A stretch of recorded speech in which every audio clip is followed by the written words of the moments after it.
"Don't you dare me," Jessica said, her finger still aimed at his chest, her voice slicing through the quiet murmur of Manhattan's finest, like steel through water.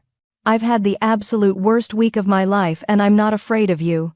Hey, beautiful souls, welcome back to the channel.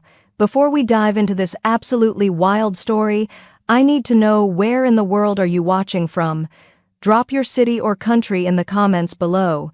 And if you haven't hit that subscribe button yet, do it now, because what you're about to hear is the kind of story that'll have you talking about it for days. Now, let's get into it. 60 seconds earlier, Jessica Gibbs had been living her own personal version of hell. At 26, she was working her third double shift that week at the Summit, Manhattan's most exclusive restaurant, where the silverware cost more than her monthly rent. She was exhausted, broke, and surviving on caffeine and spite. Her student loans were 3 months overdue, her landlord had started leaving threatening notes, and her feet were bleeding inside shoes she couldn't afford to replace. She didn't have the patience for entitled billionaires. Not tonight.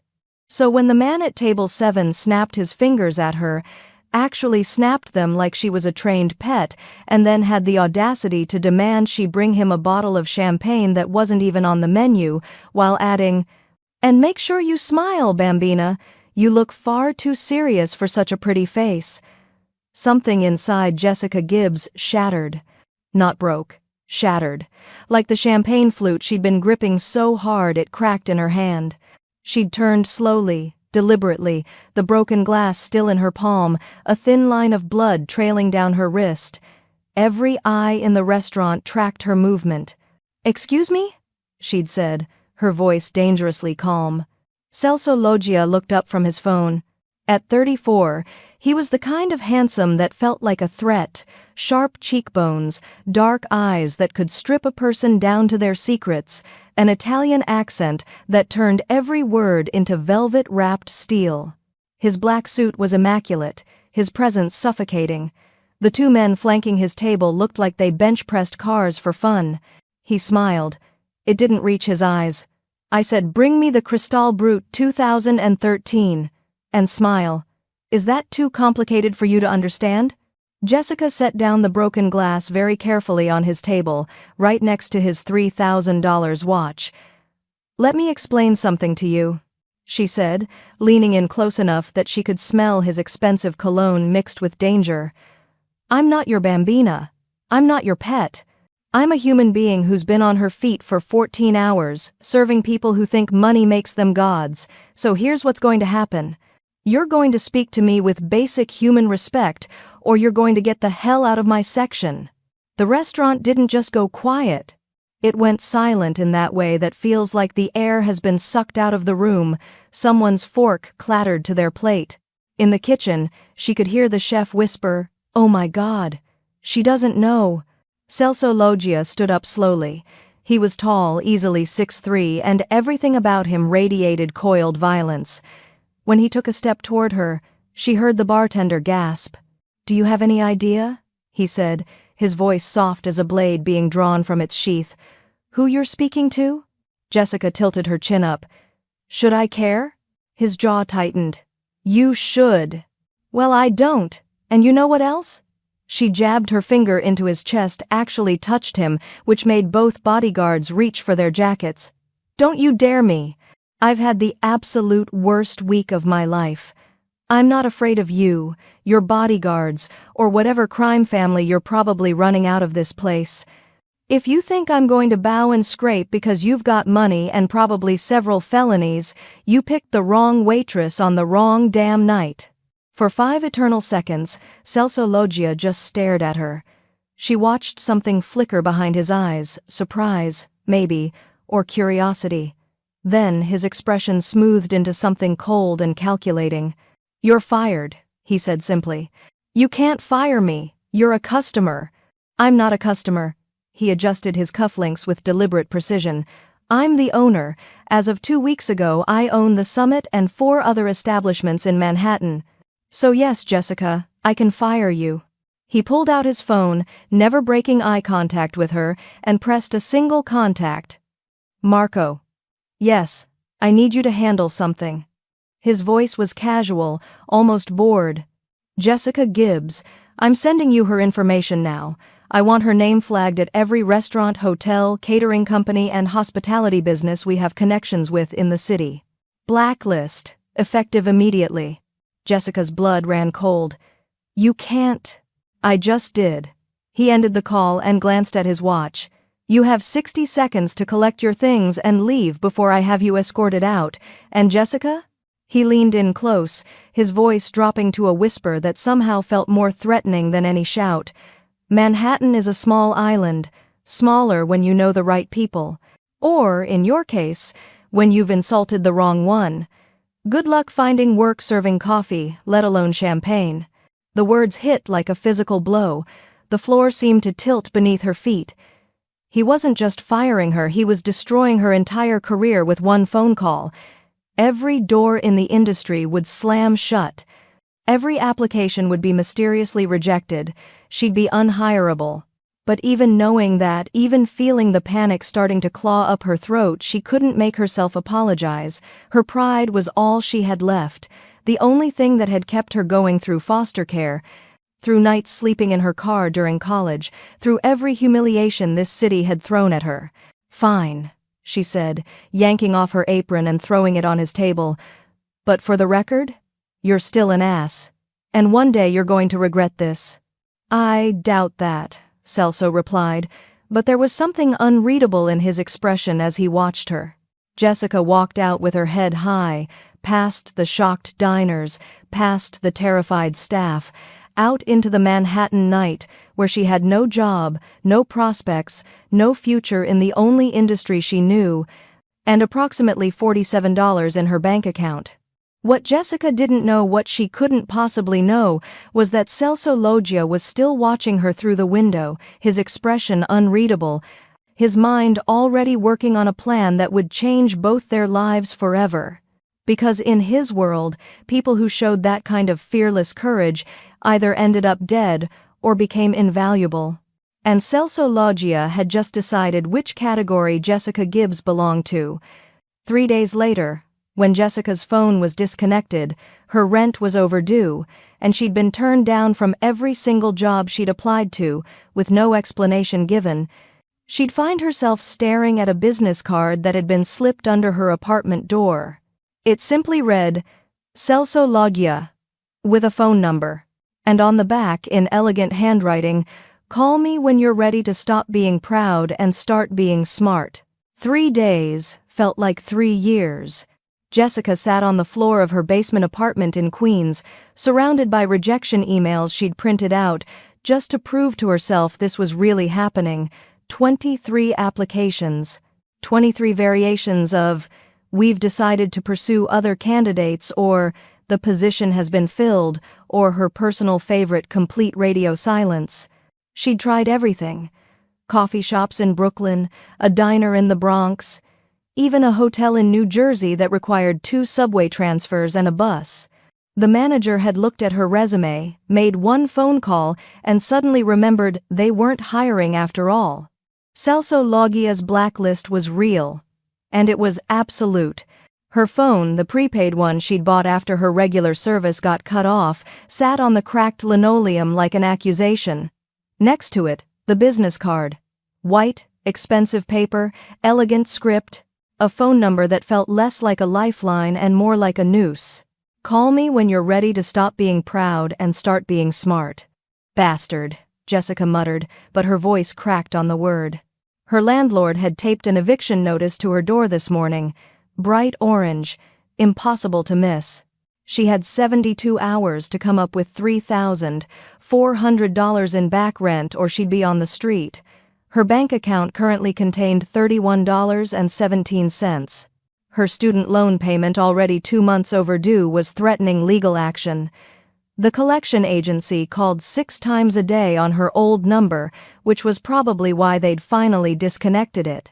She should hate herself for what she was about to do, but the thing about pride was that it didn't keep you warm at night, it didn't pay rent, and it definitely didn't fill your stomach when you'd been rationing ramen for 72 hours. Jessica picked up the phone, stared at the card. Put the phone down. This is insane, she said to the empty apartment. He destroyed your life. He's probably a criminal. He definitely has people killed. You're going to call him and what, say thank you? But what was the alternative? Homeless shelters? Moving back to where? She didn't have a home to go back to. Foster care didn't leave you with a safety net. It left you with survival instincts and the absolute certainty that the only person who would save you was yourself. Jessica picked up the phone again. This time, she dialed. It rang once. Twice. On the third ring, a male voice answered. Not Celso. Someone else. Professional. Clipped. Loggia Enterprises. I need to speak with Celso Loggia, Jessica said, proud that her voice didn't shake. Mr. Loggia doesn't take unsolicited calls. If you'd like to leave, tell him Jessica Gibbs is on the line. Tell him I'm ready to stop being proud and start being smart. She injected every ounce of sarcasm she had left into the words. He'll know what that means. Silence. Then, one moment. The hold music was classical. Probably Italian. Probably expensive. Jessica waited, her heart hammering so hard she could feel it in her throat. 30 seconds. 45. A full minute. Then the music cut off and his voice filled her ear like smoke. Jessica, I was beginning to think you'd let pride kill you after all. Don't flatter yourself, she shot back. I'm not calling to apologize. Good. He sounded amused. I'd be disappointed if you did. Are you calling to beg? No, I'm calling to negotiate. A pause. Then a low laugh that made something in her stomach twist. Negotiate? You have nothing, Bambina. No job, no money, no options. What exactly do you think you have to negotiate with? My brain, Jessica said, and my complete inability to be intimidated by men in expensive suits. You said it yourself, I impressed you, which means you want something from me. So here's my offer. I'll work for you. But not as a waitress, not as some assistant who fetches your coffee. I have a degree in psychology from Columbia. I'm brilliant at reading people, and I'm desperate enough to work for a criminal, but smart enough to demand proper compensation for it. Another pause. Longer this time. She could practically hear him recalculating. Columbia, he said finally. Psychology. Impressive. I assume you're buried in debt from it? That's none of your business. Everything about you is my business now. Where are you? Jessica's instinct was to lie. But what was the point? Queens, why? I'm sending a car. Be ready in 30 minutes. I didn't agree to... 30 minutes, Jessica. Unless you'd prefer to continue this negotiation from a homeless shelter. He hung up. Jessica stared at the phone, fury and terror warring in her chest. Then she looked around her apartment at the water stains on the ceiling, the mold growing in the corners, the eviction notice screaming orange from the door. She had 27 minutes to shower, change, and figure out how to negotiate with the devil without selling her soul. The car was a black Mercedes with tinted windows and a driver who looked like he could break her in half without breaking a sweat. He opened the door without speaking. Jessica got in because the alternative was admitting defeat. The drive took 40 minutes. Manhattan, Midtown, a building that was all glass and steel, and the kind of wealth that didn't bother being subtle. The elevator required a key card. They went up, and up, and up. Top floor. The doors opened directly into a penthouse office that had floor-to-ceiling windows overlooking the city. And standing at those windows, silhouetted against the afternoon light, was Celso Loggia.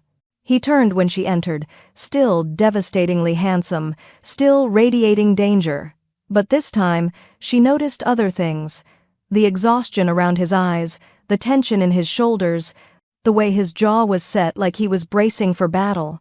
Jessica, he said, welcome to your job interview. I thought we were negotiating. Same thing. He gestured to a leather chair. Sit. I'll stand. His mouth twitched, almost a smile. Of course you will. Fine. Let's negotiate. I need someone I can trust. You don't trust me. You don't even know me. Exactly. Everyone in my world has an agenda, a loyalty, a price. You're an outsider. You're not connected to my business, my family, or my enemies. That makes you valuable. Jessica crossed her arms. What's the job? There's a traitor in my organization. Someone's selling information to my competitors. I need to find them before they destroy everything I've built. So hire a private investigator. I have. 3 of them. All failed. Because whoever this is knows how to hide. They know who to avoid, what to say, how to blend in. He moved closer. But they won't expect you. A waitress with a psychology degree who's too stubborn to die and too smart to miss details. You want me to spy for you? I want you to observe. There's an auction in 5 days. High stakes. Private. My entire inner circle will be there. You'll attend as my guest. Watch. Listen. Tell me who doesn't belong. Jessica's mind raced. And the pay? $50,000. 1 night's work. The number hit her like a physical blow. 50,000. That would cover her debts, her rent, give her breathing room to find legitimate work after the blacklist expired. If it expired, 100,000. She countered. Celso's eyebrows rose. Bold. You're asking me to walk into a room full of criminals and identify a traitor? That's not observation. That's suicide. He studied her for a long moment, then nodded. 75. Final offer. Plus a designer dress, security, and my personal guarantee that no one will touch you. Your guarantee means nothing. In my world, Bambina, my guarantee is the only thing that matters. He extended his hand. Do we have a deal? Jessica looked at his hand. At his face. At the city spreading out behind him like a kingdom he owned. She thought about the eviction notice. The debt. The future that had been stolen from her 3 days ago in a restaurant she'd never see again. She took his hand. His grip was firm, warm, and absolutely terrifying. We have a deal, she said. But don't call me Bambina. Celso smiled. A real smile this time, dangerous and beautiful and full of promises she didn't understand yet. As you wish, Jessica. Welcome to the most dangerous job you'll ever have. The dress cost more than Jessica's entire year of tuition at Columbia. She knew this because the boutique owner, a severe woman named Margot who looked like she'd been born wearing Chanel, had mentioned it 3 times while circling Jessica like a predator assessing prey. This is Valentino, Margot said, adjusting the midnight blue silk that clung to Jessica's body like it had been sewn onto her. Hand-beaded. One of a kind. Mr. Loggia has exquisite taste. Mr. Loggia has exquisite control issues, Jessica muttered, tugging at the neckline that plunged lower than she was comfortable with. The neckline is non-negotiable. Celso's voice came from behind her. Jessica spun around. He was leaning against the doorframe of the private fitting room, arms crossed, looking infuriatingly comfortable in a black tuxedo that probably cost more than the dress. His eyes traveled down her body slowly, analytically, like she was a puzzle he was solving. Do you mind? Jessica gestured at herself. I'm half naked here. I'm paying for the dress. I'm entitled to approve it. But he straightened, his jaw tight. Margot, give us a moment. The boutique owner disappeared instantly, which told Jessica exactly how much power Celso wielded. Even in a dress shop, people obeyed him without question. You look terrified, he observed once they were alone. I look annoyed. There's a difference. You're gripping the fabric hard enough to wrinkle it. That's fear, not annoyance. He moved closer, and Jessica fought the urge to step back. Having second thoughts? About taking money from a mobster to spy on other mobsters at what's probably an illegal auction? No, this all seems totally reasonable. She met his eyes. What exactly are we bidding on anyway? Art? Jewelry? Information? Nothing you need to worry about. His gaze dropped to her shoulder where Margot had left the price tag attached. He reached out, and Jessica went still as his fingers brushed her skin, removing the tag with careful precision. Your job is to watch people, not judge what they buy. Hard not to judge when I'm standing in a dress that costs more than most people's cars. Then it's a good thing you're not most people. He held up the tag, showing her the number. $47,000. You're someone who told a mafia boss to go to hell and lived to profit from it. That's worth far more than silk and beads. Jessica's breath caught. Not at the price, though, that was insane, but at the way he was looking at her. Like she was something rare. Something valuable beyond money. She snatched the tag from his hand. If you're trying to make me feel special, it's not working. This is a transaction. I observe your criminal friends. You pay me. We never see each other again. Is that what you think will happen? That's what I'm going to make sure happens. Celso's smile was dark. We'll see. The auction house was in a building that didn't exist on any map. Jessica knew because she'd tried to look it up on the car ride over. The address Celso gave the driver led to what appeared to be an abandoned warehouse in the meatpacking district, but when they arrived, a hidden entrance opened to reveal an elevator lined with mahogany and gold. Subtle, Jessica said as they descended. Discretion and subtlety are different things. Celso adjusted his cufflinks, a nervous tell she filed away for later. Remember the rules? Don't speak unless spoken to. Don't touch anything. Don't make eye contact with anyone you don't recognize. Observe everything. She recited them like a bored student. You do realize you're asking me to be invisible while wearing a $47,000 dress? I'm asking you to be forgettable. There's a difference. Nothing about this situation is forgettable. The elevator opened onto a scene that belonged in a movie. The underground space had been transformed into something between an art gallery and a cathedral, vaulted ceilings, crystal chandeliers, and at least 100 people in formal wear that collectively cost more than a small country's GDP. Waiters circulated with champagne. A string quartet played in the corner. And on raised platforms throughout the room, items were displayed under museum-quality lighting, paintings, sculptures, jewelry that caught the light like trapped stars. "Welcome to how the other half lives," Celso murmured near her ear, his hand settling on the small of her back. Jessica's skin burned where he touched her.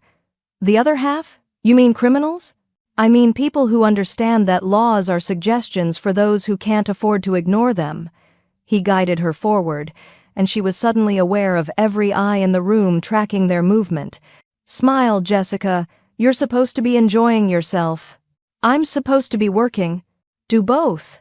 They moved through the crowd, and Jessica shifted into observation mode.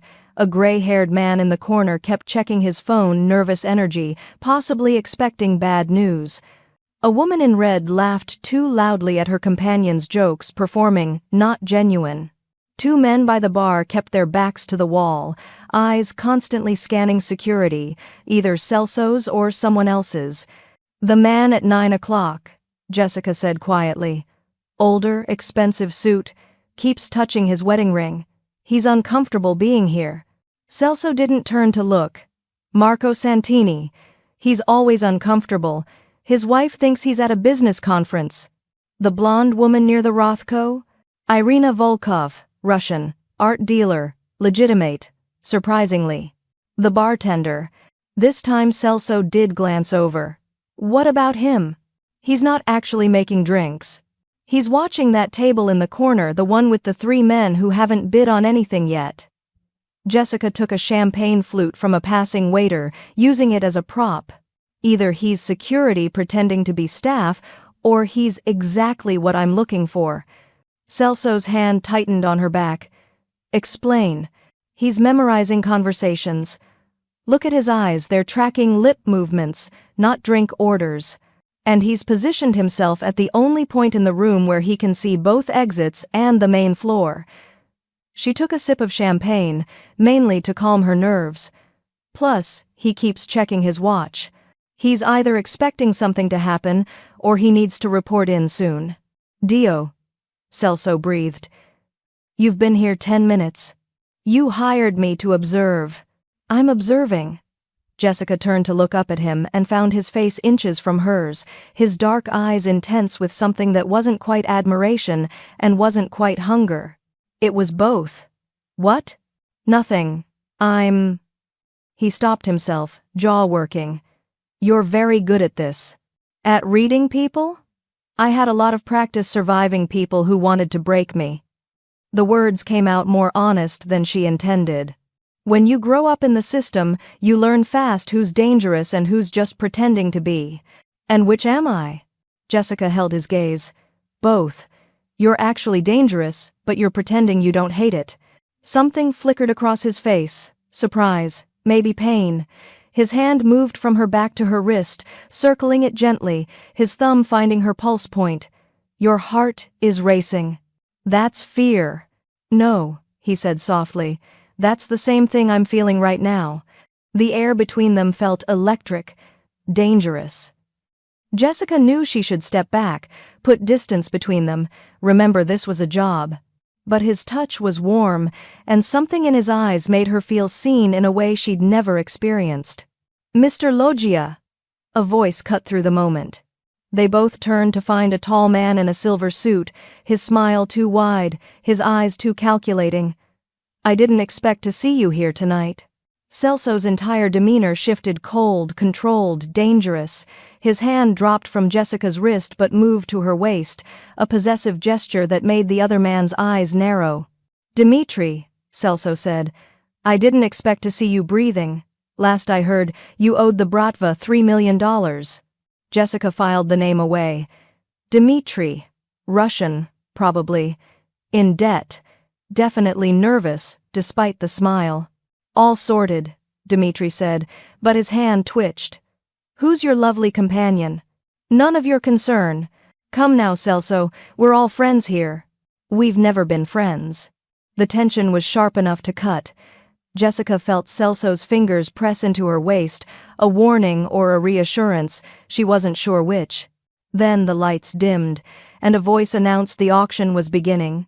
Celso leaned close, his lips brushing her ear. Stay close to me. Don't let anyone separate us. Understand? Jessica nodded, her pulse hammering for entirely different reasons now. This wasn't just an observation mission anymore. Something was very, very wrong. The auction lasted 2 hours, but Jessica barely registered the items, being sold a Caravaggio that went for $8 million, a necklace once owned by a murdered duchess, a briefcase whose contents were never described, but fetched $12 million from a man who bid by phone. She was too busy watching the bartender. He'd made his move 40 minutes in, slipping away during the bidding war over a Flemish masterpiece. Jessica tracked him with her peripheral vision as he disappeared through a service door. 5 minutes later, he returned, but his watch was missing. The expensive Rolex he'd been checking compulsively gone. Dead drop. Had to be. You're not watching the auction, Celso murmured beside her. The auction's not interesting. That is... She nodded subtly toward the bartender, who was now pouring drinks with slightly shaking hands. He left something in the back room. Probably a drive or a phone. Someone's going to retrieve it.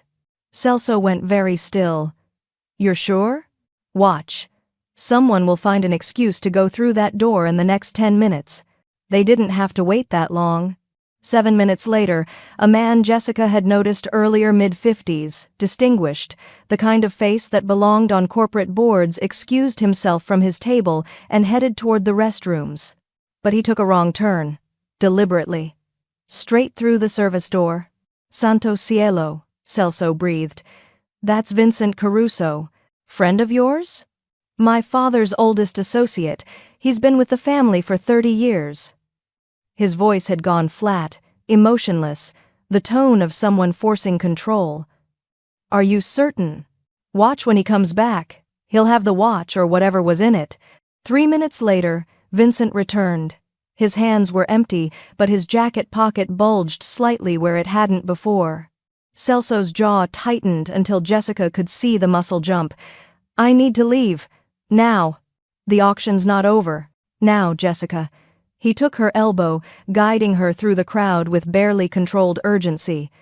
People parted for him instinctively, sensing the danger radiating off him like heat. They made it to the elevator. The doors closed. and the moment they were alone, Celso slammed his fist into the mahogany paneling hard enough to crack it. Jessica jumped. Jesus! 30 years. His voice was raw. He watched me grow up. He was at my father's funeral. He swore an oath. Another punch. Blood bloomed on his knuckles. Trenta fottuti anni. Stop! Jessica grabbed his wrist before he could hit the wall again. His hand was shaking, his breathing ragged. You're going to break your hand. I'm going to break his neck. But he let her hold his wrist, his eyes closed, fighting for control. Not here. Not now. She kept her voice calm, clinical. You need information first. Why he did it. Who he's working with. What he's already sold. Celso opened his eyes. They were black with rage, and something else, something that looked like devastation. You don't understand what this means. Then explain it to me.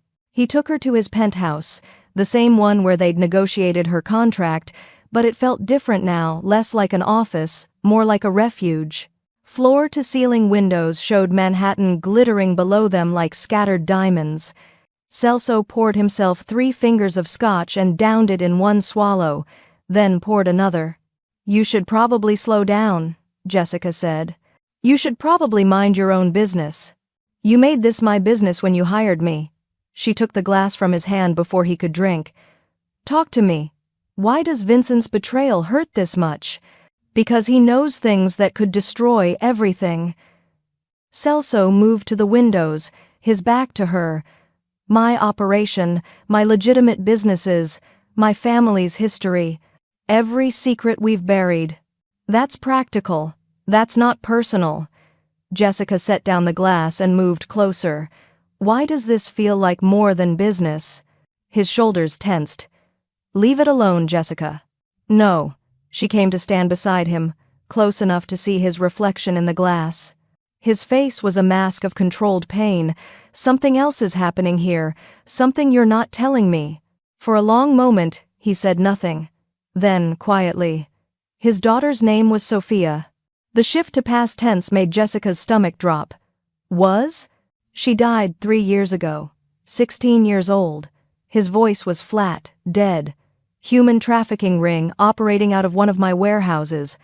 I didn't know. I swear to God, I didn't know what they were using that building for. But it was my property, my responsibility, my negligence.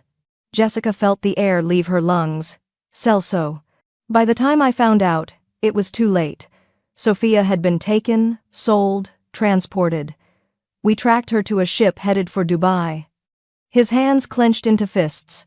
She jumped overboard before it docked, drowned herself rather than... He stopped, his jaw working. Vincent found out it was my warehouse, my oversight. I offered him everything. Money, revenge against the men who ran the operation, my own life if he wanted it. He took the money for Sophia's funeral and told me we were square. But you weren't. How could we be? His daughter was dead because I was careless. Because I was so focused on expanding, on building the empire, that I didn't notice what was happening in my own territory. He turned to look at her, and his eyes were haunted. That night at the restaurant, when I snapped my fingers at you, called you Bambina, I wasn't trying to demean you, I was... He laughed bitterly. I was testing you. Testing me? To see if you'd submit. If you'd swallow your dignity for money. His voice dropped. The women in that trafficking ring, they were waitresses, students, people just trying to survive. And men like me snapped our fingers and they came running because they were desperate. I've hated myself for 3 years for not seeing it, for not protecting them. Understanding crashed over Jessica like a wave. You wanted me to tell you no. I needed someone to tell me no, to prove that not everyone can be bought or broken. He reached out, his bloody knuckles brushing her cheek. And then you did. You looked at one of the most dangerous men in New York and dared me to try you. And I knew, his voice cracked, I knew you were exactly who I needed. Someone who couldn't be corrupted. Someone who'd see what I've been too blind to see. Jessica's throat tightened. Vincent's not selling information for money.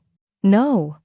Celso's hand dropped. He's selling it for revenge. He's going to expose everything, destroy the family that destroyed his daughter. And I can't even blame him because it's exactly what I deserve. The weight of his guilt was crushing. Jessica could feel it pressing against her chest, making it hard to breathe. She thought about her own life, the foster homes, the abuse, the nights when survival meant swallowing pride and dignity. She understood revenge. She understood the desire to burn down the world that hurt you. But she also understood something else. "You can't let him do it," she said quietly. Celso's eyes snapped to hers. "What?" "He's in pain. He wants you to hurt the way he's hurting. But destroying your empire won't bring Sophia back. It'll just create more victims, more families destroyed, more people desperate enough to be exploited." She stepped closer, forcing him to meet her eyes. "You want to honor her memory? Then stop him, and then fix the system that killed her. Jessica, you don't get to wallow in guilt. You don't get to let him win because you think you deserve punishment." Her voice hardened. "You survive. You fight. And you make damn sure no one else's daughter ends up in the water." For a heartbeat, Celso just stared at her. Then he moved fast, decisive, his hands cupping her face as he kissed her. Not like the first time.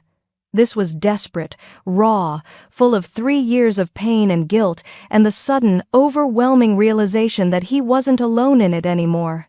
Jessica's hands fisted in his jacket, pulling him closer, kissing him back with equal intensity, because she understood now. Understood his darkness. Understood why he'd hired her. When they finally broke apart, both breathing hard, Celso pressed his forehead to hers. "Help me stop him," he whispered. "Not for me, for every Sophia who doesn't deserve this world." Jessica nodded, her decision made. "We stop him together." The call came at 3:47 a.m. Jessica was asleep on Celso's couch, or trying to be still wearing the Valentino dress because going back to her apartment felt like stepping into a previous life that no longer existed. The sound of Celso's phone ringing jolted her awake, followed by his voice from the bedroom, low and deadly. "When?" A pause. "How many casualties?" Another pause. Longer this time. "Brucia tutto. Leave nothing. Burn everything." Jessica sat up, her heart hammering. Through the open bedroom door, she could see Celso's silhouette against the window, phone pressed to his ear, his free hand clenched into a fist. He ended the call and stood there for a moment, perfectly still.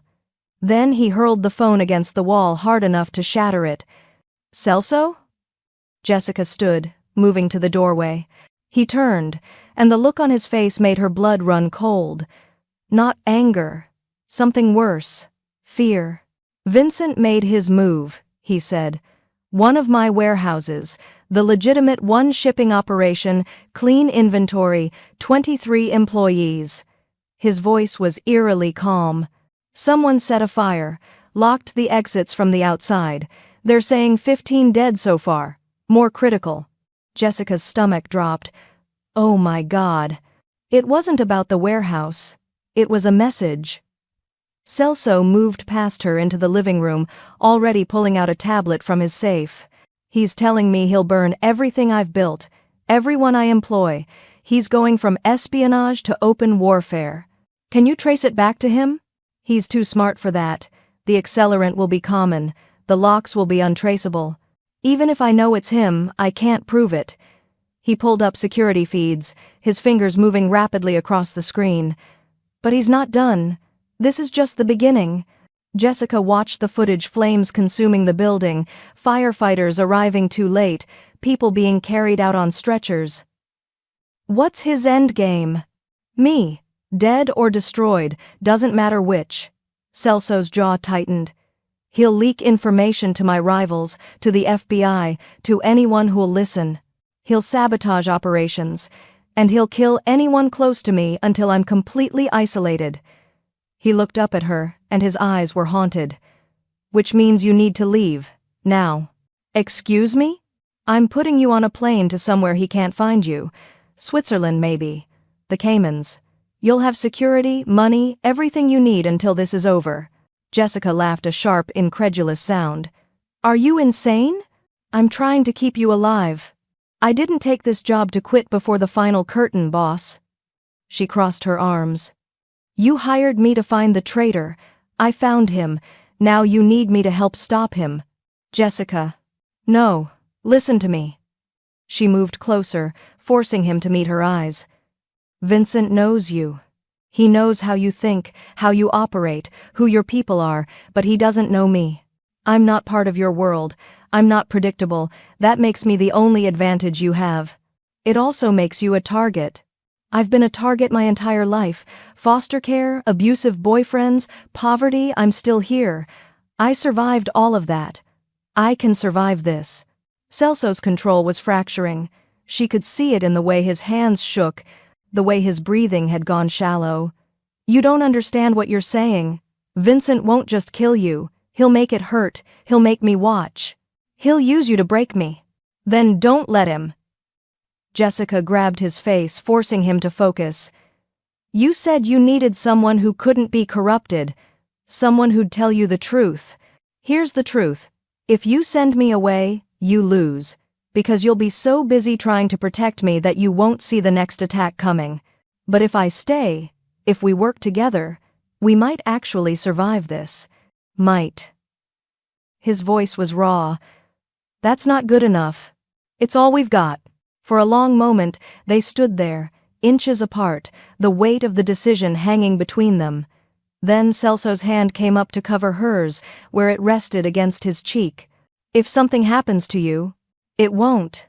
If it does, he insisted, I won't forgive myself.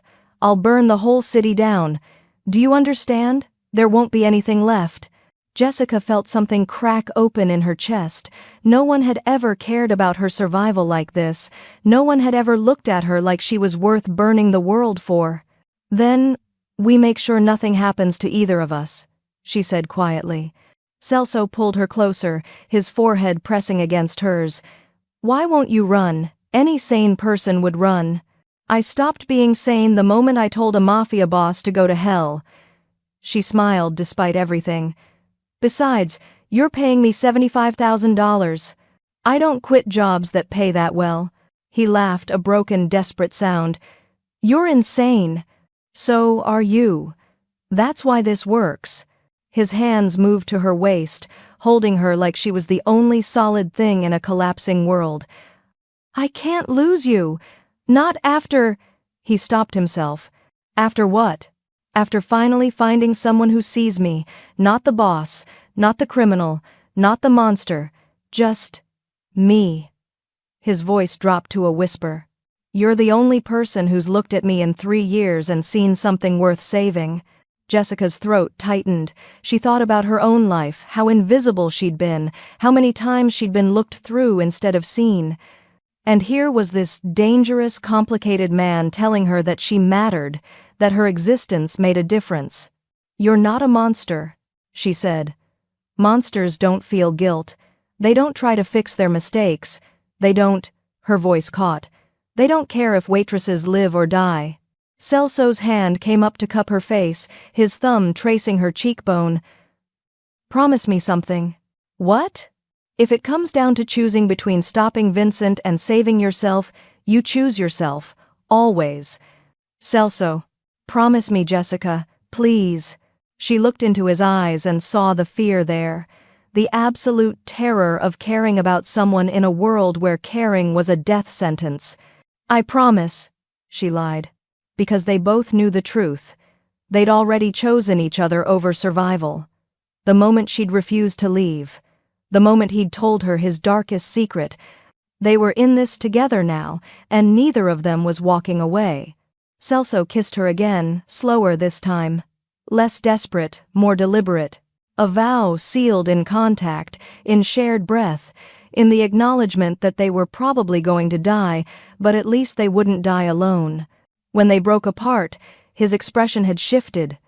Still afraid, but focused, determined. If you're staying, we do this my way, he said. What way is that? Full transparency. You get access to everything, my security feeds, my communications, my people. You see something wrong, you tell me immediately. No hesitation. Agreed. And you wear a tracker? Always. If something happens, if you're taken or hurt, I need to know where you are within seconds. Jessica nodded. What else? We find Vincent before he finds us. And we end this. His voice went cold. Permanently. Meaning? Meaning, I'm going to give him the chance to walk away, to disappear with enough money to live comfortably for the rest of his life. Out of respect for what he's lost. Celso's expression hardened. But if he refuses, if he comes after you or anyone else, I'll do what I should have done 3 years ago. I'll put him down like the threat he's become. Jessica had spent her entire life believing in second chances, in rehabilitation, in the possibility of redemption. But looking at Celso now, at the man who'd carried 3 years of guilt, who'd hired her not in spite of her defiance but because of it, who was willing to burn the city down to keep her safe, she understood something fundamental. Some threats couldn't be negotiated with, some wounds were too deep to heal, and sometimes survival meant making choices that would haunt you forever. Then let's end it, she said. Celso pulled out his phone, a backup he kept in the safe, and started making calls. Jessica watched the sun rise over Manhattan, painting the city in shades of blood and gold. Somewhere out there, Vincent was planning his next move. But for the first time in 3 years, Celso wasn't facing the threat alone. And that changed everything. The safe house was in Brooklyn. Not the gentrified parts with artisan coffee shops and yoga studios, but the industrial stretch near the Navy Yard where buildings were abandoned and questions weren't asked. It was perfect, in other words, for people who didn't want to be found. The apartment itself was surprisingly nice, clean, furnished with basics, stocked with enough food for a week, but it felt like a cage, bulletproof windows that didn't open, one entrance, one exit, 4 security cameras covering every angle, a panic room disguised as a closet. Jessica hated it immediately. How long are we staying here? She asked, dropping her bag, a new one, since she hadn't been allowed back to her apartment. Everything she owned now had been purchased by Celso's people in the last 12 hours. Until Vincent makes contact or makes a mistake. Celso was checking the perimeter, his phone in one hand, a gun in the other. My people are monitoring his accounts, his movements, his known associates. The moment he surfaces, we'll know. And if he doesn't surface, he will. Men like Vincent, when they commit to revenge, they can't stop themselves. It becomes an obsession. He holstered the gun and finally looked at her. Are you hungry? I'm exhausted. There's a difference. Sleep then. Take the bedroom. I'll stay out here. Jessica laughed. You haven't slept in 2 days. Your hands are still shaking from the adrenaline crash. You need rest more than I do. I need to keep you safe. You have 4 armed guards outside and enough security tech to monitor a small country. I think we're okay for a few hours. She pointed at the couch. Sit down before you fall down. For a moment, she thought he'd argue. Then his shoulders sagged slightly, the first sign of weakness she'd seen from him, and he sat, heavily, like a puppet with cut strings. Jessica moved to the kitchen, found the coffee maker, and started brewing a pot. When was the last time you ate? I don't remember. That's not healthy. Nothing about this situation is healthy. But when she brought him a sandwich from the fridge, probably left by whoever stocked the place, he ate it mechanically, like his body was running on autopilot. She sat beside him, close enough that their shoulders touched. Outside, the winter sun was setting, painting the industrial wasteland in shades of orange and gray. Tell me about Vincent, she said quietly. Before Sophia, before everything went wrong, what was he like? Celso was quiet for a long moment. Then, kind, patient. He taught me how to tie a tie when my father was too busy. Came to my high school graduation when my mother was too drunk. He was, his voice caught, he was the best of us. The one who proved that working in this life didn't mean losing your humanity. And now? Now he's proof that even the best of us can break. Celso set down the sandwich, half-eaten. I keep thinking about what you said, about stopping him so no one else gets hurt. But what if the kindest thing is to let him win? Let him destroy me? Maybe that's what justice looks like. Justice would be saving Sophia. Since we can't do that, justice is making sure her death means something. Jessica turned to face him fully. You want to honor her? Build something better.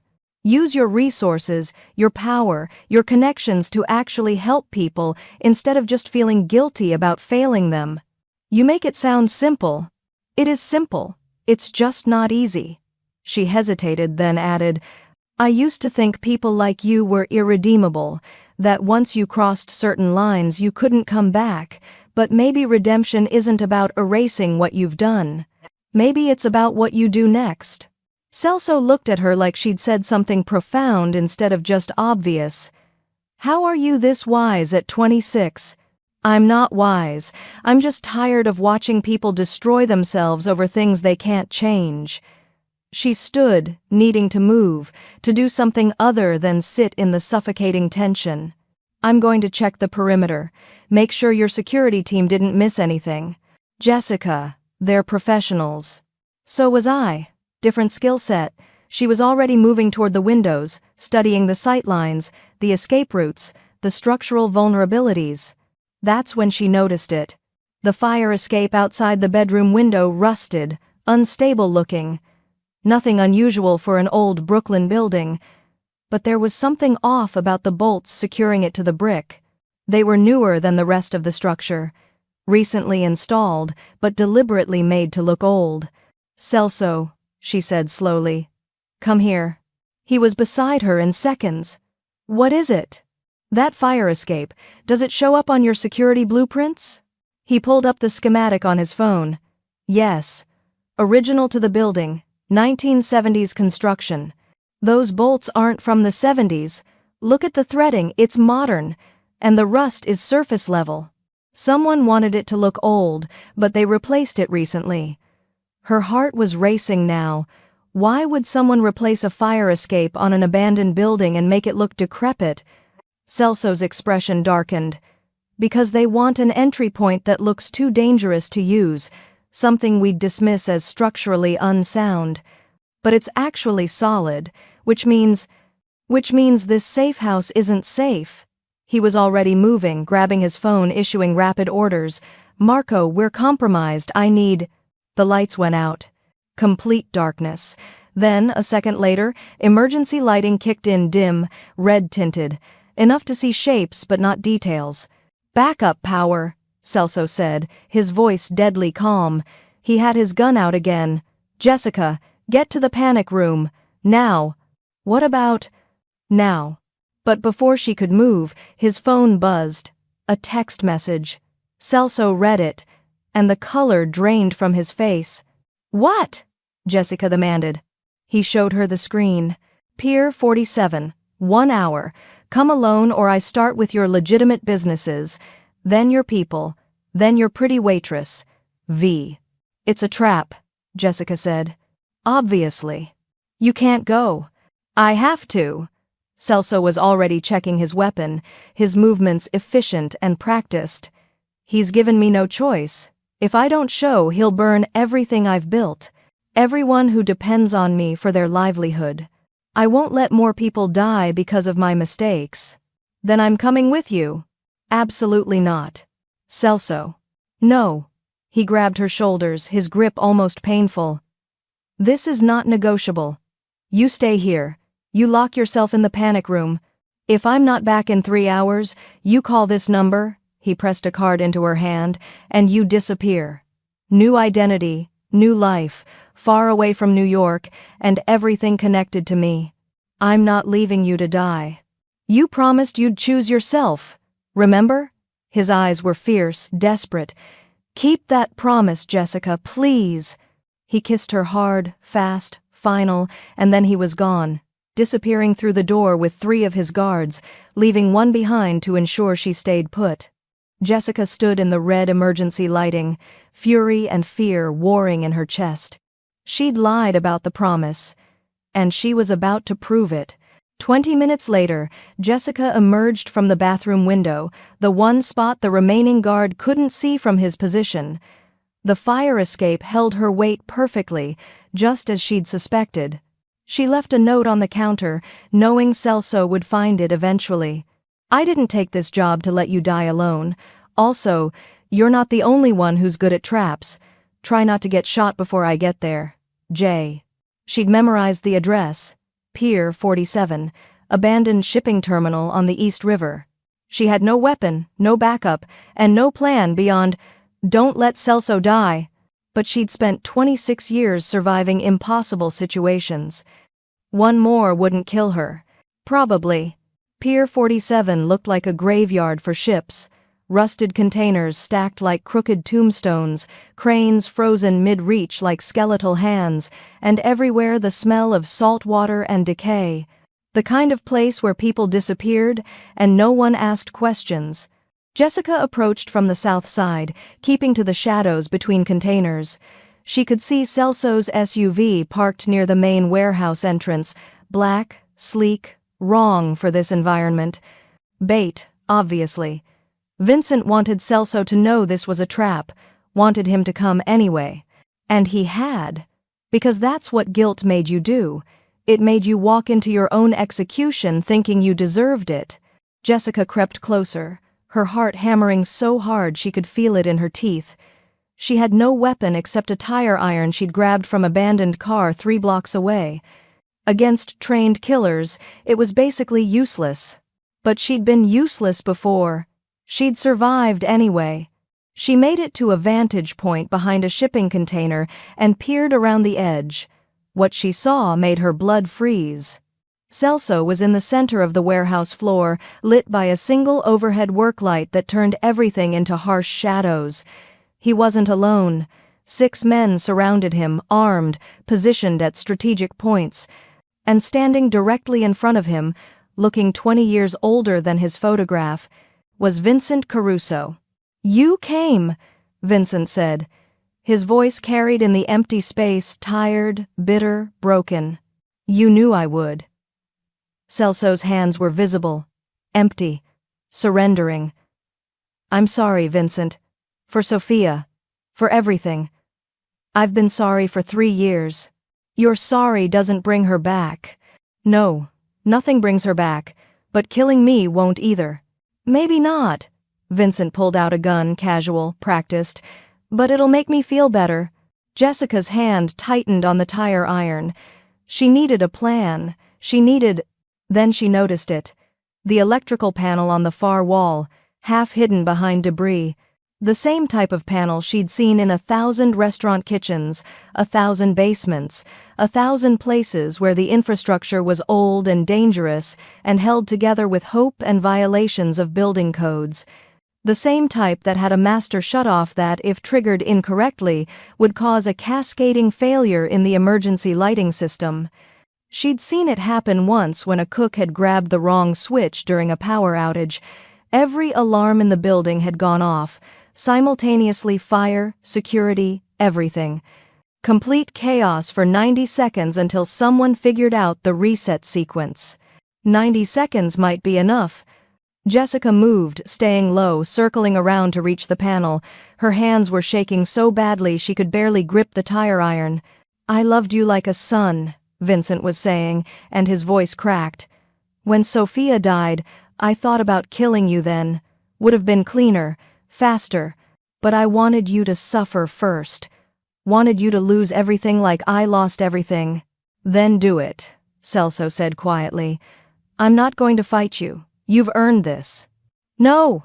The word burst from Jessica before she could stop herself. Every head turned. Every gun swung toward her position.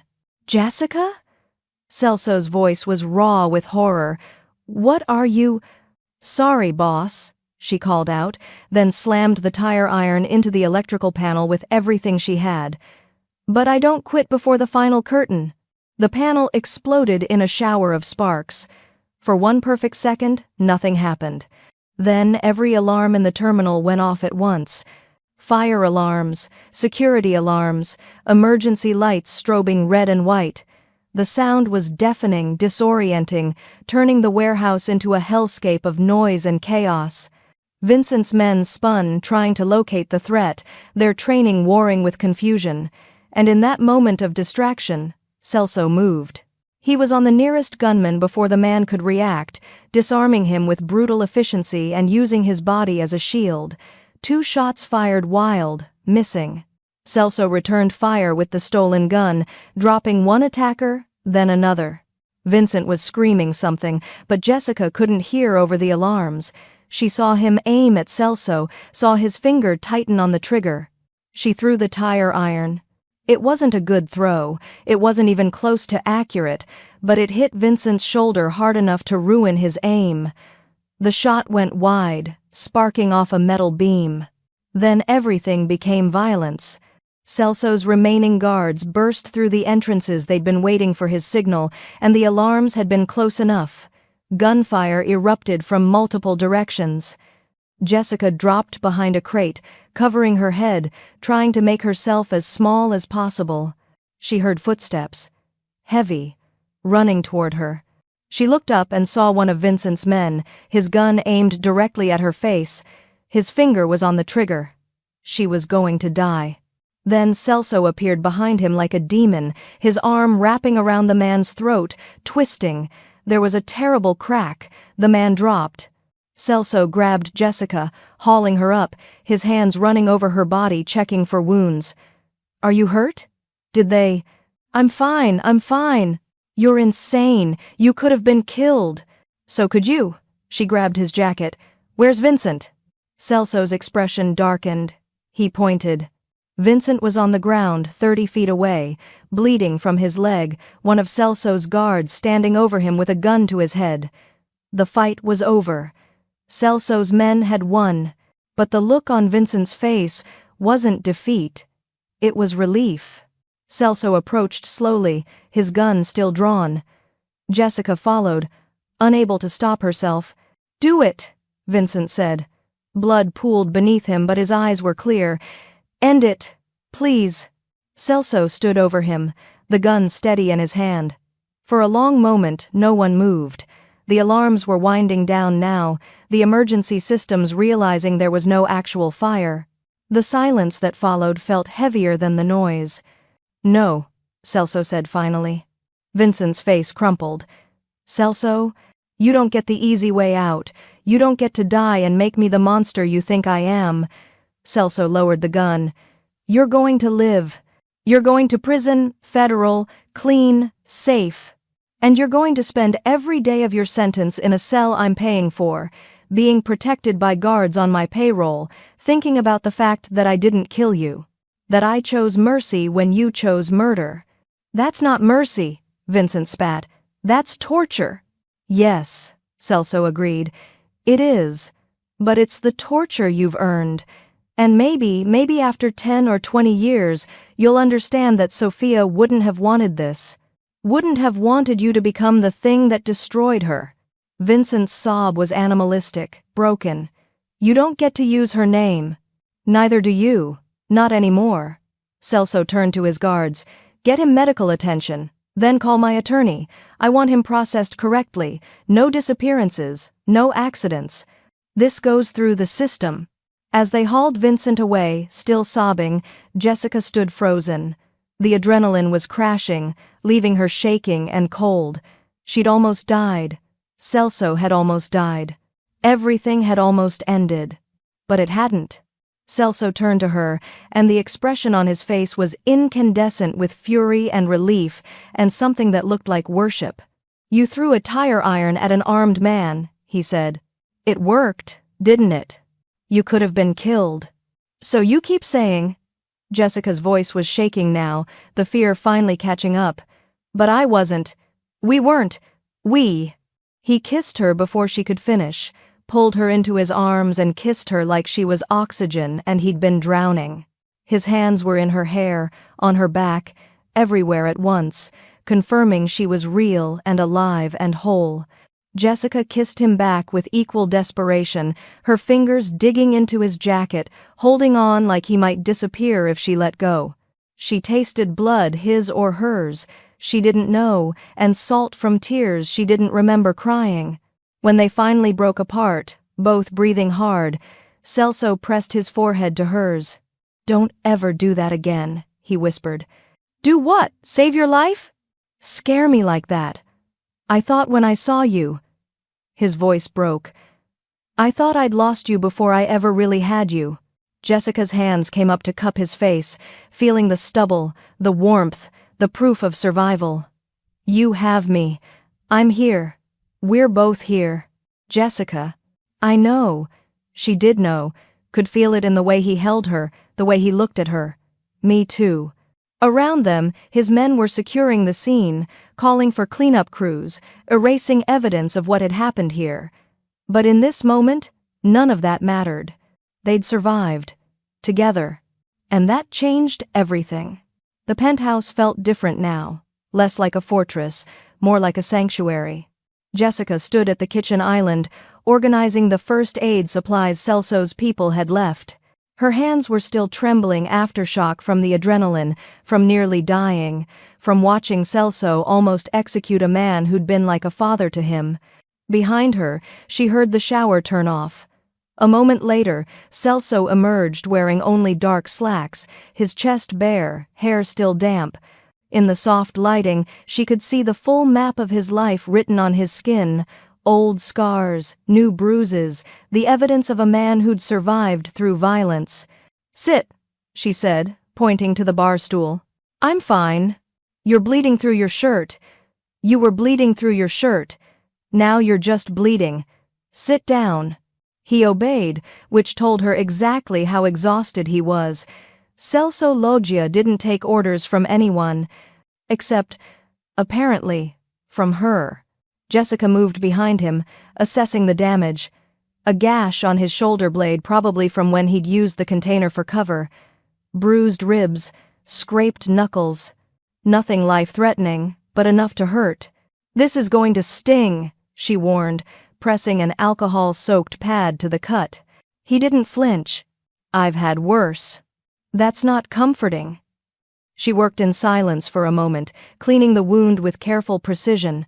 The intimacy of touching him like this, not in passion but in care, felt more vulnerable than anything they'd done before. "When I was 12, she said quietly, "I was in a foster home with this kid named Marcus. He was 16, angry at the world, and he took it out on anyone smaller than him. One night he cornered me in the kitchen. Told me he was going to teach me my place." Celso's shoulders tensed. "Jessica." "I grabbed a kitchen knife and told him if he touched me, I'd make sure he never touched anyone again." She smoothed a bandage over the cut. He backed down. "But I didn't sleep for 3 weeks after that. Kept the knife under my pillow, kept thinking about how close I'd come to actually using it." "What happened to him?" "Juvie, eventually. Assaulted another kid."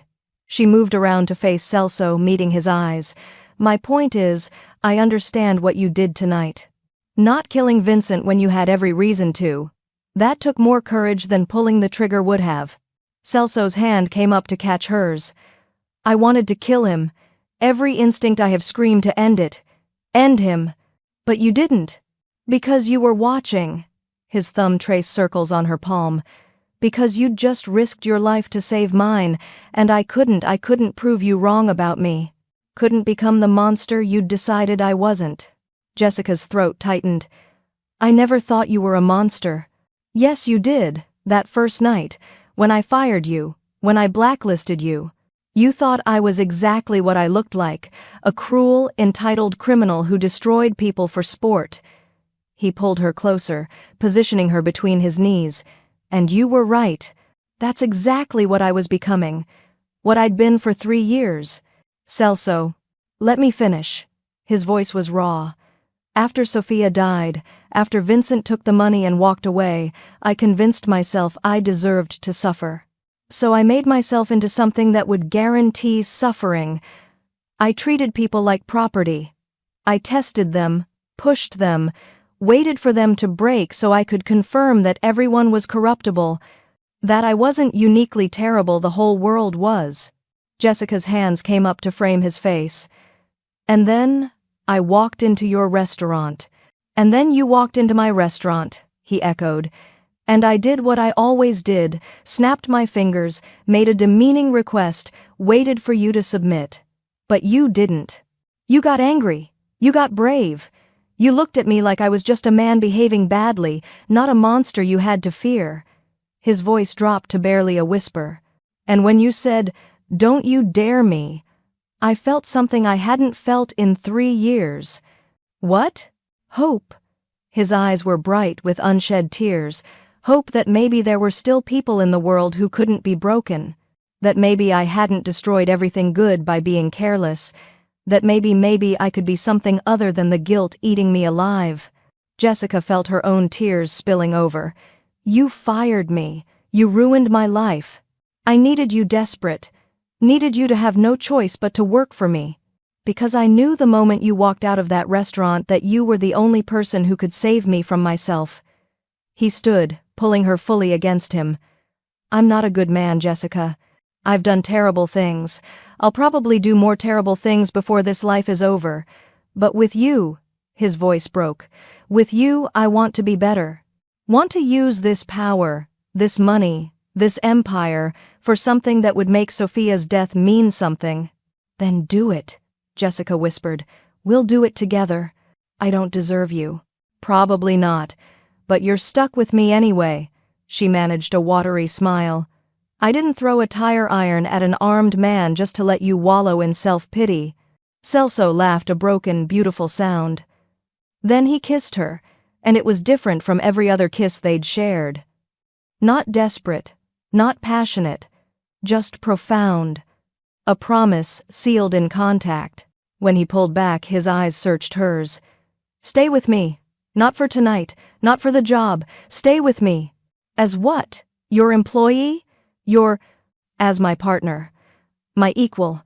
The person who calls me on my bullshit and keeps me human. His hands slid up her arms, her shoulders cradling her face. The person I choose. Every day. For as long as you'll have me. Jessica's heart was hammering. This was insane. She barely knew him. He was a criminal. This would probably end in disaster. But when had she ever chosen the safe option? Okay, she said. Okay? I'll stay. I'll be your partner. She took a shaky breath. I'll choose you back. Every day. Even when you're impossible and controlling and probably committing felonies. Celso's smile was incandescent. He lifted her onto the counter, positioning himself between her legs, his hands everywhere at once, her face, her hair, her waist. I love you, he said, the words tumbling out like a confession. I know it's too soon. I know we've only known each other for days. But I love you. I've loved you since you told me to go to hell in front of a restaurant full of people. Jessica felt something break open in her chest, every wall she'd built, every defense mechanism, every instinct that told her loving someone was dangerous. I love you too, she whispered. You insane, complicated, guilt-ridden criminal. I love you. He kissed her again, and this time when his hands moved to the hem of her shirt, she didn't stop him. When he lifted her and carried her to the bedroom, she wrapped her legs around his waist and held on. When they came together finally, desperately, two broken people finding wholeness in each other, it felt less like sex and more like salvation. Later, much later, they lay tangled in sheets that cost more than Jessica's former life, the city lights painting patterns on the ceiling. Celso's hand traced lazy patterns on her spine. I meant what I said, about being partners. I want you involved in everything, the legitimate businesses, the foundation we're going to build. All of it. What foundation? The one you're going to make me create. For trafficking victims. For people like Sophia who need someone to fight for them. He pressed a kiss to her temple. You're going to be the executive director. You're going to take my dirty money and make it clean. Make it matter. Jessica propped herself up on one elbow, studying his face. You're serious? Completely. I'll handle the business. You'll handle making sure that business actually helps people. We'll be, what did you call it? A force for good, made from something dark. That's a lot of responsibility. You can handle it. You threw a tire iron at an armed man and triggered an electrical fire to save my life. I think you can handle a non-profit." She laughed, then sobered. "What about Vincent? What happens to him?" "He'll be arraigned tomorrow. Federal charges: attempted murder, arson, conspiracy. He'll spend the rest of his life in prison." Celso's expression was complicated. "But it'll be a good prison. Safe, clean. I'll make sure he has books, visitors if he wants them, medical care. It's not forgiveness, but it's not revenge either. It's mercy. It's what you taught me. That being powerful means choosing what to do with that power." He pulled her back down, holding her close. "Stay with me forever, Jessica. Help me be the man Sophia would have been proud to know. The man you saw in me before I saw it myself." Jessica pressed her ear to his chest, listening to his heartbeat steady, strong, alive. "Forever's a long time." "Not long enough." And wrapped in his arms, in the penthouse overlooking the city that had tried to break them both, Jessica finally understood what home felt like. Not a place, not safety, but the person who chose you even when you gave them every reason not to. She'd come to New York with nothing but debt and dreams. She was leaving that version of herself behind and becoming something new, something whole, something loved. 3 months later, Jessica stood in front of floor-to-ceiling windows in what used to be just Celso's office and was now technically theirs, watching the sunset paint Manhattan in shades of gold and fire. So much had changed. Vincent was serving 25 to life in a federal facility upstate. The trafficking network that had used Celso's warehouse had been completely dismantled. 17 arrests, 43 victims recovered and placed in protective care. The story had made national news, with Celso positioned as the businessman who'd cooperated with federal investigators to bring down a criminal enterprise. The irony wasn't lost on either of them. Behind her, she heard the door open. Celso's footsteps, she'd learned to recognize them, the confident stride of a man who owned everything he walked on. "You're brooding," he said, coming to stand beside her. "I'm thinking. There's a difference. Dangerous either way." His hand found hers, their fingers interlacing automatically. "The lawyers finalized the foundation paperwork. We're officially a 501c3 as of 4 o'clock this afternoon." Jessica turned to look at him. He was in a suit, charcoal gray, perfectly tailored, but he'd loosened his tie. The Celso she'd met 3 months ago would never have allowed himself that small informality. This Celso, the one she was helping him become, was learning that perfection was exhausting. "How much did you put in the initial endowment?" she asked. $50 million. She blinked. "That's not enough. I know. But it's a start." He pulled her closer. "You'll build it into something bigger, something that actually changes things." "We'll build it," she corrected. "I'm not doing this alone." "No, you're not." He reached into his pocket and pulled out a small velvet box. "Which brings me to what I wanted to talk to you about." Jessica's heart stopped. "Celso. Before you panic, this isn't a ring. Well, it is a ring, but not that kind of ring. Yet." He opened the box to reveal a simple platinum band with an inscription inside. She couldn't read from this angle.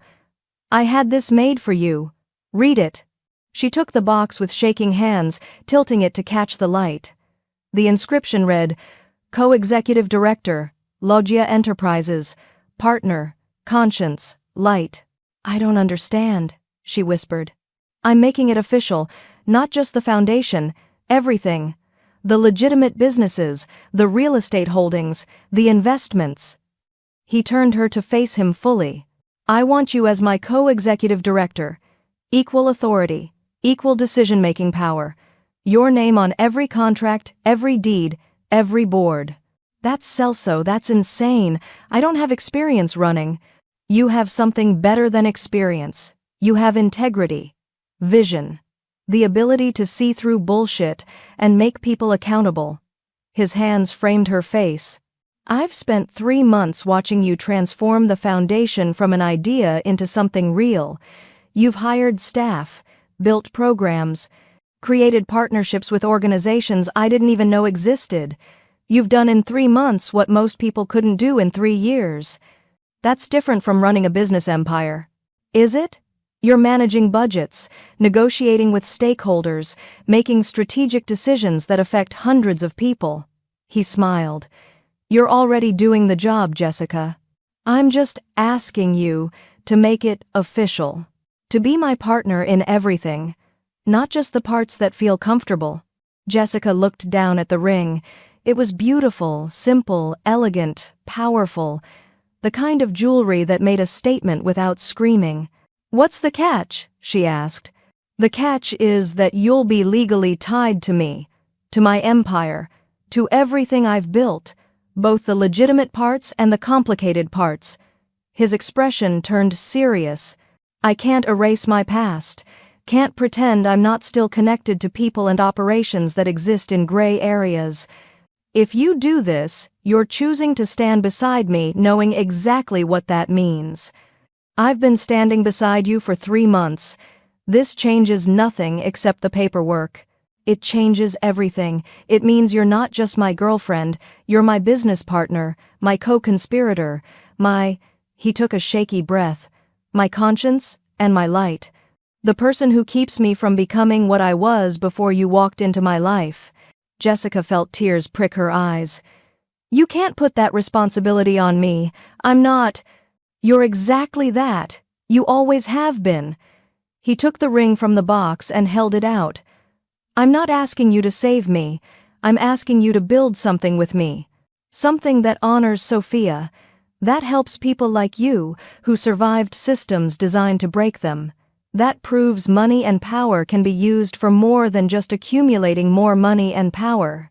She looked at the ring, at him, at the city spreading out behind him, the city that had almost destroyed her, that she was now being offered the chance to help reshape. I have conditions, she said. Celso's smile was pure relief. Name them. The foundation gets priority. Always. If there's ever a conflict between profit and helping people, we choose people. Agreed.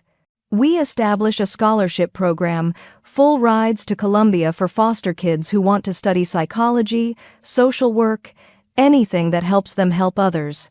Done. And we make it public. Not just the foundation, all of it. We hold press conferences. We testify before Congress if we have to. We make trafficking prevention and victim support a national conversation, and we use your name, your reputation, your resources to force people to pay attention. Celso's expression shifted to something like awe. You want to make me the face of anti-trafficking efforts. I want to make us the face of it. Together. She held out her hand. So yes, I'll be your co-executive director, your partner, your conscience, all of it. He slipped the ring onto her finger right hand, not left, because this wasn't about marriage, this was about partnership, about choosing each other in the most public, legally binding way possible. There's one more thing, Celso said. Of course there is. He pulled a second box from his pocket. This one she recognized immediately, the size, the shape. Her heart started hammering again. I told you the first ring wasn't that kind of ring, he said, opening it to reveal a diamond that probably cost more than most houses. This is that kind of ring. And before you say it's too soon, before you tell me we've only known each other for 3 months, before you logic your way out of this, just listen. Jessica couldn't speak, couldn't breathe. I've loved you since you told me to go to hell. I'll love you until the day I die. I want to marry you. Want to make you Jessica Loggia and watch you turn my name into something that means hope instead of fear. His voice went rough. I want to wake up next to you every morning and fall asleep next to you every night. I want to build this empire, this foundation, this life with you. So Jessica Gibbs, fearless waitress who saved my soul, will you marry me? She should say it was too fast. Should demand time to think, to process, to be rational. Instead, she said, yes. Celso's smile was incandescent. He slipped the engagement ring onto her left hand, then pulled her into a kiss that tasted like champagne and promises and the future they were building together. When they broke apart, he moved to his desk and pulled out a bottle of Cristal Brut 2013, the exact champagne he'd demanded that first night. "I've been saving this," he said, popping the cork, "for when you finally said yes to everything." Everything? The partnership, the foundation, the marriage, the empire. He poured 2 glasses, handed her one. "The life we're going to build where your courage and my resources combine into something that actually matters." Jessica looked at her ring, both of them, the platinum band and the diamond, and felt something shift in her chest. She'd come to New York with nothing. Had been fired, blacklisted, reduced to survival mode. And now she stood in a penthouse overlooking the city, wearing rings that symbolized not just love but power, not just partnership but purpose. "To Sophia," she said, raising her glass, "and to making sure her story ends with something good." Celso's eyes were bright with unshed tears. "To Sophia, and to you, Jessica, my conscience, my light, my salvation." They drank, and the champagne was perfect. Not too cold, not sent back, not thrown against walls. Just perfect.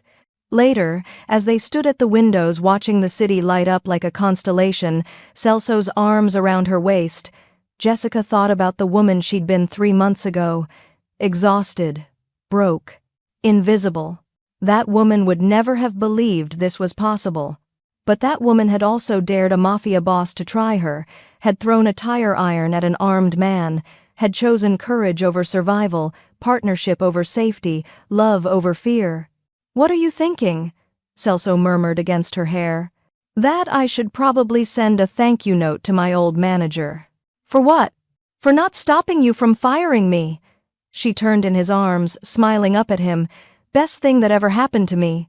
Celso laughed, a genuine, unguarded sound she was still getting used to hearing. "You're insane. So are you. That's why this works." He kissed her forehead, her cheeks, her lips. "I love you, Jessica Gibbs, soon-to-be Loggia. Thank you for not running when any sane person would have. Thank you for being worth staying for." And wrapped in his arms, with 2 rings on her fingers and an empire at her feet, Jessica finally understood what she'd been searching for her entire life. Not safety, not stability, not even love, though that was part of it. Purpose. The chance to take her pain, her survival, her hard-won wisdom, and use it to help others survive too. She'd told a mafia boss, "Don't you dare me," and he dared her to change the world. So she would. They would. Together. 6 months later. The gala was everything Jessica had envisioned: elegant, powerful, and impossible to ignore. The ballroom at the plaza was filled with Manhattan's elite, all of them writing checks to the Sophia Caruso Foundation for trafficking prevention and victim support. Politicians, CEOs, celebrities. Even the mayor had shown up. Jessica stood at the podium in a deep emerald gown, her engagement ring catching the light as she gestured to the presentation behind her. "This year alone, we've rescued 47 victims, provided housing and counseling to over 200 survivors, and successfully lobbied for 3 pieces of federal legislation. But we're just getting started." The applause was thunderous. She caught Celso's eye from where he stood at the side of the stage, and his smile, private, proud, entirely hers, made her heart skip. They'd done it. Turned his guilt and her courage into something that actually mattered. As she left the stage, a reporter from the Times intercepted her. "Miss Gibbs, there are rumors that you and Mr. Loggia are planning to expand the foundation internationally. Can you confirm?" "We're exploring opportunities in Eastern Europe," Jessica said carefully, "where trafficking networks are particularly entrenched." "And is it true you'll be traveling there personally?" "Some people are saying that's dangerous for someone in your position." Jessica's smile didn't waver. "I've never been afraid of danger when there's important work to be done." 2 hours later, after the guests had left and the checks had been collected, $4.7 million in a single night, Jessica and Celso returned to the penthouse. She kicked off her heels immediately, sighing in relief. "Remind me why I thought 5-inch heels were a good idea," she groaned. "Because you look devastating in them." Celso was already loosening his bow tie, heading for the bar. "Whiskey? God?" "Yes." He poured 2 glasses, but as he turned to bring her one, his phone buzzed. He glanced at the screen, and his entire demeanor changed. The relaxation vanished, replaced by the cold, controlled mask she rarely saw anymore. "What is it?" Jessica asked, immediately alert. Celso didn't answer, just pulled up something on his phone and stared at it, his jaw tightening.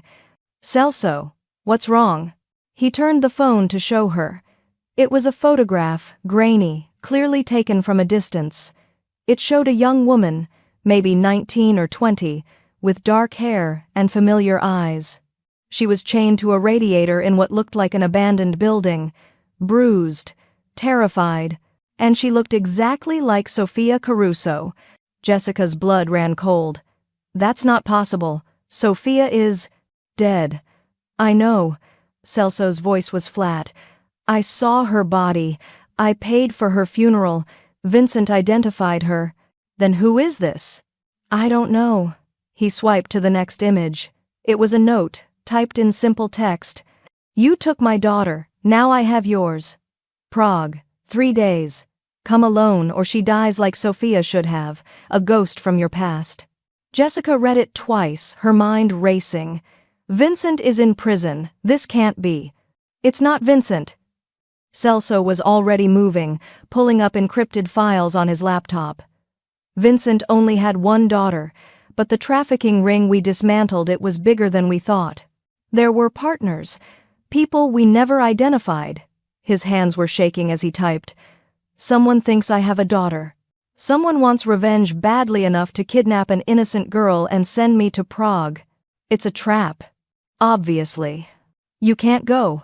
Celso looked at her, and in his eyes she saw the same guilt, the same self-loathing that had consumed him 3 years ago when Sofia died. "If there's even a chance this girl is real, if someone took her because of me, then we call the FBI. Interpol. We use legal channels. In 3 days? They'll kill her before any agency can mobilize." He slammed the laptop shut. "I have to go." "Then I'm coming with you." "Absolutely not. We're partners, remember? Co-executive directors. You don't get to shut me out when things get dangerous." Jessica moved closer, grabbing his arms. "Besides, you need me. Whoever this is, they're expecting you to come alone, expecting you to be predictable. But I'm not predictable. I'm the advantage they won't see coming." "Jessica, don't you dare me, Celso." She used his own words against him. "Because we both know how that ends. I win. Every time." For a long moment, he just looked at her. Then, despite everything, despite the threat, despite the fear, despite the ghost from his past reaching across an ocean to destroy him, he smiled. "We're going to Prague," he said. "We're going to Prague," she confirmed. He pulled her close, pressing his forehead to hers. "This could be the thing that finally breaks us. Or it could be the thing that proves we're unbreakable." Jessica pulled back, her expression fierce. "Either way, we face it together. That's what partners do." Celso kissed her hard, desperate, a man acknowledging he might be walking into his own destruction and choosing to do it anyway. When they broke apart, Jessica moved to his laptop, already pulling up flight schedules and encrypted communication channels. 3 days, she said. "We'll need weapons, documents, local contacts." She looked at him. "And we need to figure out who's angry enough, powerful enough, and crazy enough to declare war on Celso. Celso came to stand beside her, his hand finding hers. "Whatever we find in Prague, we handle it. Together." Jessica squeezed his hand. "That's the deal. Remember?" "I remember." Outside the windows, Manhattan glittered like a promise. Or a threat. In 3 days, they would board a plane to Prague. In 3 days, they would walk into a trap set by someone who wanted Celso destroyed. In 3 days, everything they'd built, the foundation, the empire, the life they'd fought so hard to create, would be tested in ways neither of them could predict. But tonight, they had each other. And sometimes, that was enough. In Prague, someone was watching the same photograph, smiling. Come find her, Celso Logia. Come face the sins you thought you'd buried. And bring your beautiful partner. I have plans for her too. To be continued in Don't Dare Me Twice. The Prague Deception.